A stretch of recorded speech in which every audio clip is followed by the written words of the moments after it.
Hello, আমি লিপি চলে এসেছি তোমাদের জন্য একটা নতুন ব্লগ নিয়ে।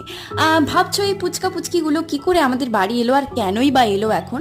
তো চলো তোমাদের বলা যাক। ভোরবেলায় সকাল সকাল শনিবার দিন দিদি 5টার ট্রেনে চেপে গেছিল, কারণ যাতে না গরম লাগে, কারণ তারপর থেকেই 8টা 9টার পর থেকেই যা গরম, তাই সকাল সকাল ট্রেনে চেপে যাই। তারপর আমি গাড়ি নিয়ে ওদেরকে আনতে চলে যাই, একদম 6:30টার মধ্যেই ওরা একদম বাড়িতে। সারা রাস্তা তো একদম কুয়াশায় ভরা, আর আমার এত কুয়াশা দেখে গাড়িতে যেতে যেতে একটা গানই মনে পড়ছিল, ধোঁয়াটে কুয়াশা ভরা রাস্তার মাঝখানে। এটা কার কার গান বলো তো, আমাকে একটু কমেন্ট বক্সে জানাও।